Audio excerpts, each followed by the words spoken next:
La verdad sobre la muerte de Javier Solís. 31 cosas trágicas y curiosidades de su vida. La irrupción de Javier Solís en la escena musical mexicana a finales de la década de 1950 cambió el destino de la música ranchera.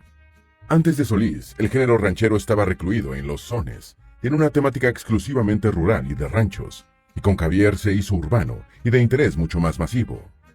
Javier Solís llegó a ser el rey del bolero ranchero, después de iniciar una carrera en la que parecía conformarse con ser un imitador vocal de su ídolo Pedro Infante. Alguien le dijo, sé tú mismo, y la historia de la música mexicana cambió. Al final, terminó vendiendo el doble de discos que Infante, ese personaje al que tanto se quería parecer. La vida de Javier Solís terminó prematuramente el 19 de abril de 1966, a los 34 años de edad, en el cenit de su fama, después de someterse a una cirugía de vesícula biliar, y su muerte continúa rodeada de hechos no aclarados. En este video conoceremos las principales curiosidades sobre la vida de Javier Solís y las circunstancias de su muerte, que extinguió tempranamente una de las voces más queridas en México y Latinoamérica. Número 1. Fue criado por unos tíos. Javier Solís nació como Gabriel Siria Levario el 4 de septiembre de 1931, en Ciudad de México, como hijo de la pareja formada por el obrero Francisco Siria Mora y Juana Levario Plata. Gabriel no llegó a conocer a su padre, ya que a los 7 meses de nacido fue entregado por su madre a uno de sus hermanos y a su esposa. Siempre dijo que sus verdaderos padres fueron sus tíos Valentín y Ángela, quienes hicieron todo lo posible para que tuviera la mejor infancia posible, dentro de las estrecheces en las que vivían. Ya famoso, recordaba con cariño a su vecindario, diciendo: mi recuerdo más bonito es haberme criado en Tacubaya, en ese barrio donde todos mis amigos me apoyaron y ayudaron en mi carrera artística. Me eduqué en la escuela que está allí, en Tacubaya. Número 2. Se sentía orgulloso de haber sido carnicero. Ángela, la madre adoptiva de Javier, murió cuando él tenía 8 años, y aparte de devastarlo, el acontecimiento lo obligó a ganarse la vida en la calle. Fue recolector de botellas de vidrio, lavador de vehículos y cargador de mercancías en un automercado, antes de ejercer otros oficios. Se sentía orgulloso de haber sido carnicero, y una vez dijo: me gusta que me lo pregunten. A muchos amigos no les gustaba que yo contara eso, y yo creo que es bueno contarlo. Yo, antes de ser cancionero, porque no me considero cantante sino cancionero, primero fui aprendiz de mecánico, después fui panadero, específicamente repostero, y luego estuve durante 10 años en el oficio de la carne, 6 años como matancero y 4 años en carnicerías. No me siento mal al decir que vengo de muchos empleos antes de tener la suerte de ser un cancionero. Número 3. Dijo que había comenzado en el canto por hambre. Comenzó su andadura como cantante en restaurantes, luego formó parte del dúo Guadalajara y más tarde del trío Flamingo, después rebautizado como Trío México, al lado de sus amigos Miguel Ortiz Reyes y Pablo Flores. Años más tarde comentaría: la vocación artística se inició por hambre. En 1948, mientras el director Ismael Rodríguez Ruelas rodaba sus populares películas Nosotros los pobres y Ustedes los ricos, con el protagonismo de su ídolo Pedro Infante, Javier Solís estaba trabajando como carnicero en la carnicería La Providencia, en la colonia Condesa. Número 4. Ganaba 17 pesos como carnicero.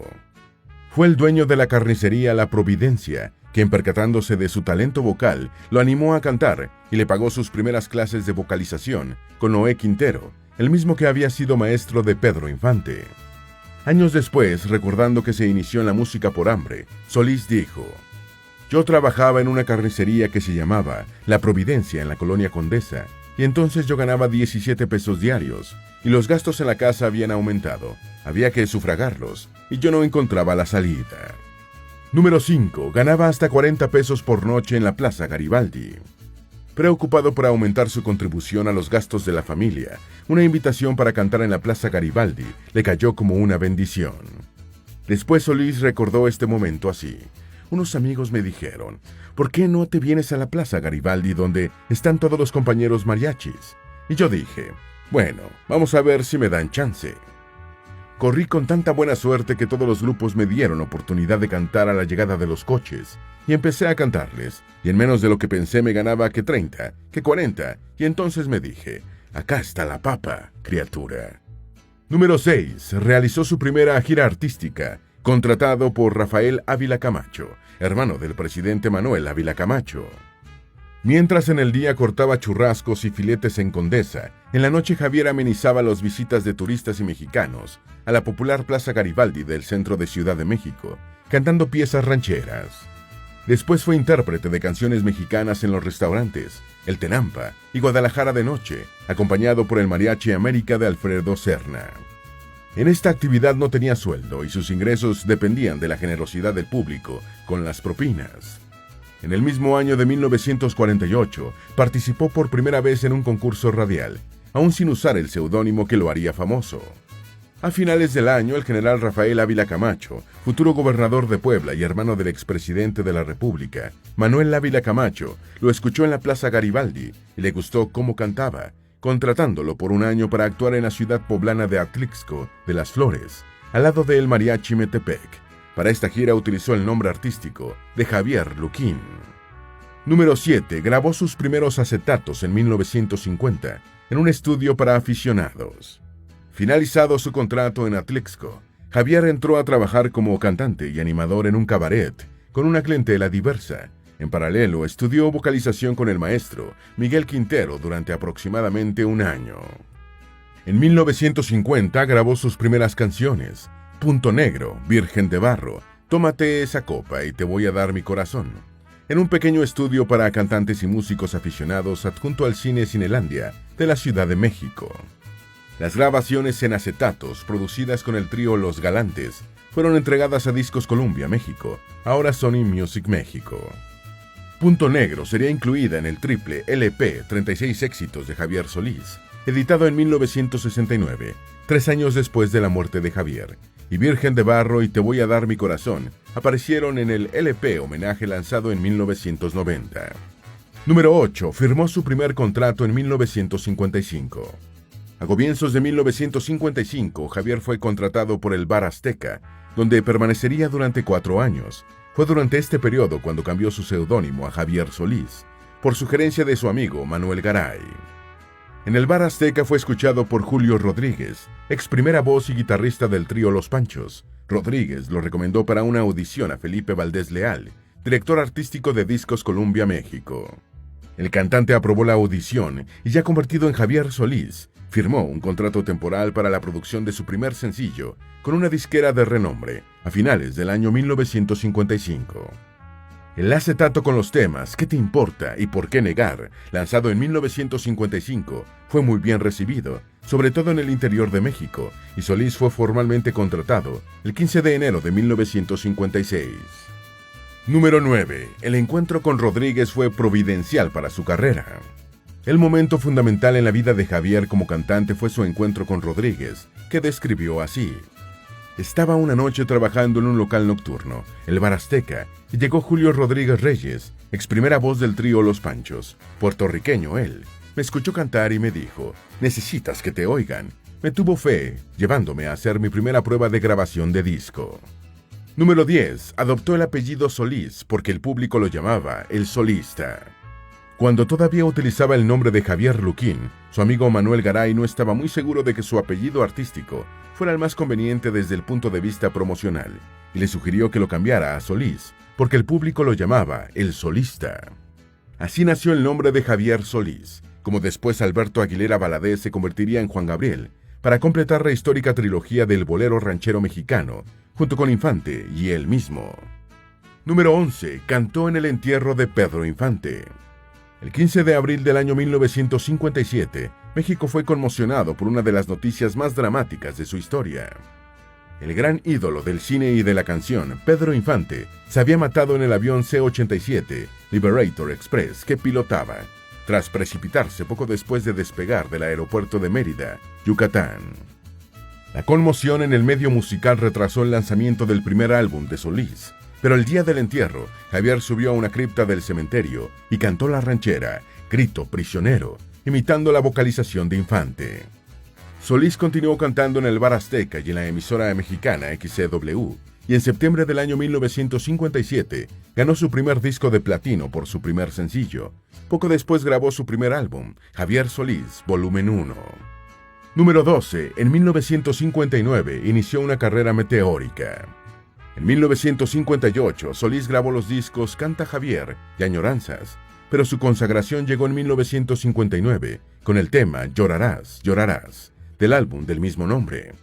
Hasta ese momento había estado cantando, imitando la vocalización de Infante, pero Felipe Valdés Leal lo convenció de que dejara salir su expresión vocal natural, y el consejo fue providencial.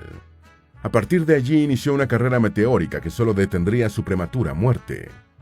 En su corta trayectoria de 10 años, Solís grabó 379 canciones, convirtiéndose en uno de los cantantes más populares en la historia de México, consiguiendo también una gran penetración en otros países latinoamericanos, apoyado en sus películas. Número 13. Grabó en Estados Unidos con el acompañamiento de una banda sinfónica. Solís realizó su primera gira por Estados Unidos en 1959 y su disquera preparó un álbum de valses mexicanos, pero con el acompañamiento de una banda sinfónica y no de mariachis. La orquesta fue formada con músicos mexicanos y estadounidenses, con los arreglos y la dirección del potosino Fernando Zenaido Maldonado Rivera, compositor del famoso tema Volver, Volver, y conocido por el público de habla inglesa como Fred MacDonald. El álbum se tituló Javier Solís con Banda y fue grabado en los estudios de Columbia Records en Nueva York, siendo una de las primeras grabaciones multipista realizadas por un artista latinoamericano en Estados Unidos. Número 14. La primera reconstrucción técnica de un disco con su voz se realizó cuando todavía estaba vivo. El disco estadounidense con acompañamiento sinfónico tuvo poca aceptación en el mercado mexicano, pero en 1963 la disquera utilizó la pista de voz de Solís y sustituyó la de música por el sonido del Mariachi Nacional de Arcadio Elías. El álbum resultante, lanzado en 1964, se denominó Valses Mexicanos y fue la primera reconstrucción técnica realizada con la voz de Solís, en vida del cantante, aunque el trabajo de edición no fue conocido por muchos de sus fanáticos, sino hasta varios años después, cuando los avances en computación e ingeniería acústica permitieron hacer comparaciones. Número 15. Fue uno de los mejores intérpretes de las canciones de Agustín Lara. Solís realizó su segunda gira estadounidense en 1960, pero esta vez con un proyecto de boleros con una orquesta de estudio dirigida por Chuck Anderson, quien se convertiría en uno de los buenos amigos del cantante mexicano. El álbum fue titulado Javier Solís en Nueva York, y según expresó el mismo cantante, tuvo como objetivo posicionarlo en el género romántico al nivel de otros cantantes de la época. Sin embargo, el disco se demoró un tiempo en llegar al mercado porque Solís era aceptado fundamentalmente como un cantante ranchero. Entre 1962 y 63 grabó Fantasía Española y Trópico, dos de sus discos más célebres, con piezas de Agustín Lara, convirtiéndose en uno de los mejores intérpretes de las canciones del Flaco de Oro. Número 16. Abrió una nueva era para la música ranchera. La irrupción de Javier Solís abrió una nueva etapa para la música ranchera, que abandonó sus sones y sus composiciones de temática rural, introduciendo la lírica urbana y las adaptaciones de famosas canciones latinoamericanas para renovar el género y recuperar el interés del público por la música nacional. A principios de 1966, emprendió otro proyecto discográfico, grabando canciones de los compositores puertorriqueños Rafael Hernández y Pedro Flores, incluyendo Lamento Borincano, especie de himno musical de Puerto Rico. También grabó en Mi Viejo San Juan, el himno musical de los inmigrantes puertorriqueños de Nueva York, y canción que toca las fibras de todos los sanjuaneros en el extranjero por su espíritu nostálgico. Javier solo pudo interpretar 6 de los temas del álbum por el empeoramiento de sus problemas de salud. Número 17. Presentía que su vida sería breve. Cuando Javier Solís murió en la habitación número 406 del Hospital Santa Elena, nadie pensaba, ni siquiera él mismo, que su final estaba tan cerca, aunque tenía el presentimiento de que su vida no sería muy larga. Le decía a su última mujer, Blanca Estela Sainz, no voy a llegar a viejo. Su madre prefirió darlo en crianza a unos tíos del barrio de Tacubaya, donde creció en la pobreza. Varios de sus grandes éxitos fueron composiciones marcados por la tristeza, como Sombras, que dice: pude ser feliz si estoy en vida muriendo, y entre lágrimas viviendo el pasaje más horrendo de este drama sin final. Sombras nada más, acariciando mis manos, sombras nada más en el temblor de mi voz. Número 18. Murió después de una operación de extracción de la vesícula biliar. Solís sufría de piedras en la vesícula, cuyos dolores cada vez le costaba más sobrellevar. Por consejos de sus médicos, el 13 de abril de 1966, ingresó al Hospital Santa Elena en la mexiqueña colonia Roma para que le extrajeran la vesícula y terminar con sus padecimientos. Según había confesado a sus amigos, prefería morir antes que continuar aguantando los dolores vesiculares. Todo indicaba que la cirugía de colecistectomía había salido bien, ya que el 18 de abril no presentaba ningún síntoma de complicaciones y solo estaba esperando la alta médica para salir del hospital. Sin embargo, repentinamente su salud se agravó, falleciendo el 19 de abril de 1966, a consecuencia de un desequilibrio electrolítico que le produjo un fallo cardíaco. Número 19. Aparentemente murió por comer hielo cuando tenía prohibido ingerir agua. Se dijo que el desequilibrio sufrido por Solís se debió a que, sin que su enfermera pudiera impedírselo, comió hielo, a pesar de que tenía prohibido ingerir agua porque los medicamentos que le habían suministrado impedían el normal funcionamiento del sistema digestivo. Sus últimos momentos fueron descritos por un familiar de la siguiente manera.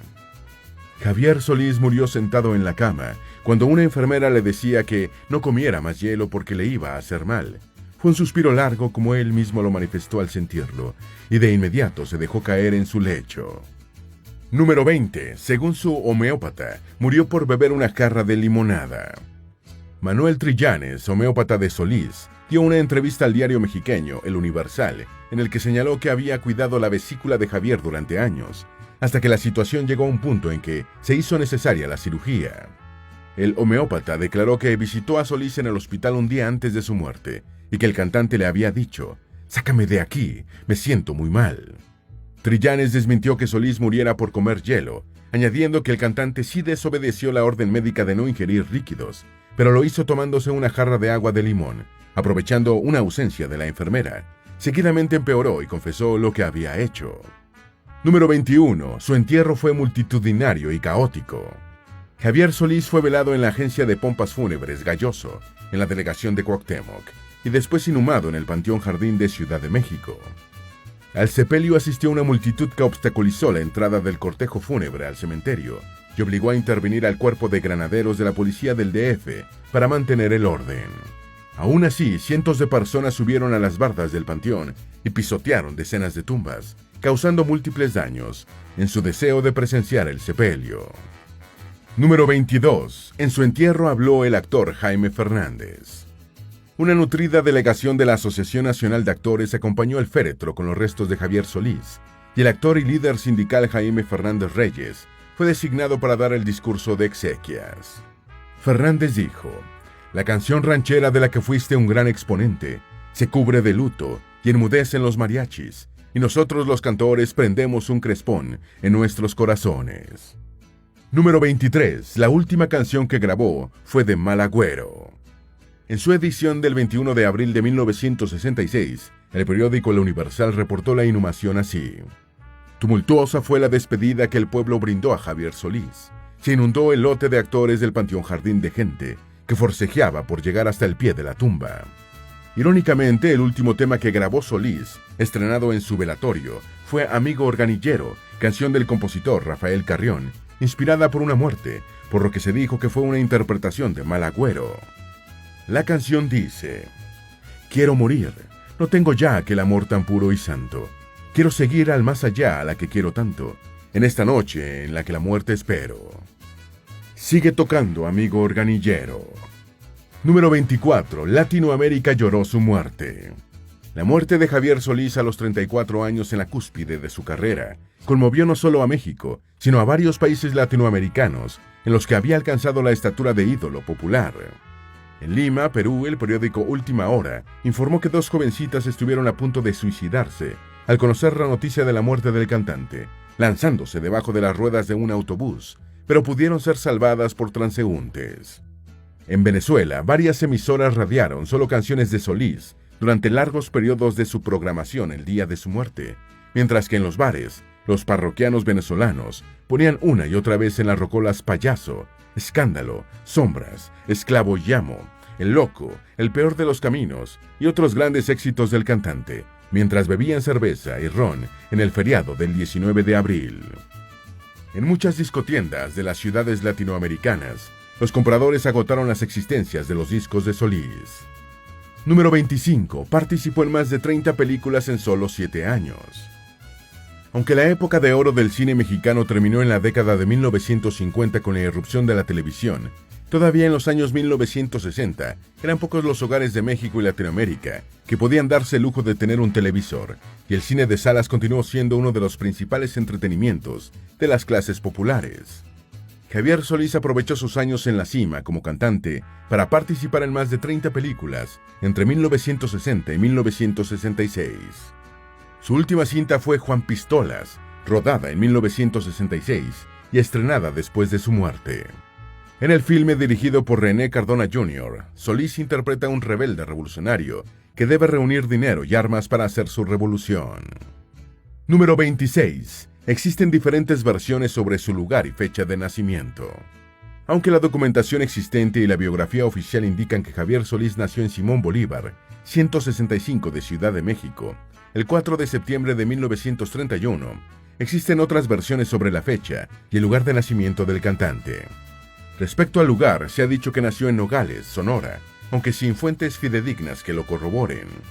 Incluso se afirma que fue una historia inventada por el mismo Solís para brindarse un origen más apropiado que el de un chilango ranchero. Sobre la fecha, otras versiones señalan que nació el 1 de septiembre de 1931. Número 27. Aunque no nació en Nogales, cantó en la ciudad de Sonora. Según versiones, aunque no nació en Nogales, Solís vivió un tiempo en la ciudad sonorense en la frontera con Arizona, Estados Unidos.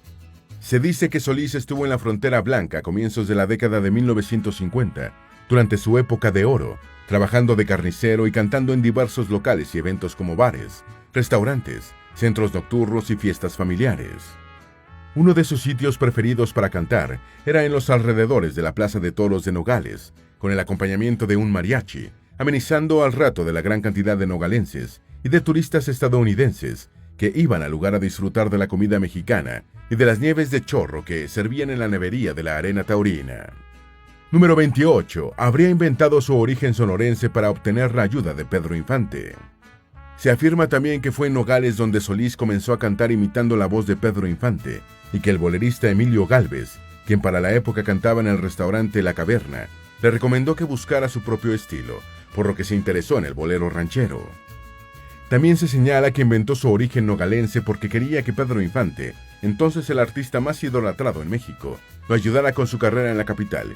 Infante era nativo de Mazatlán, Sinaloa, y los mexiqueños no le caían muy bien, por lo que Solís pensó que si se presentaba como defeño, no recibiría la ayuda esperada.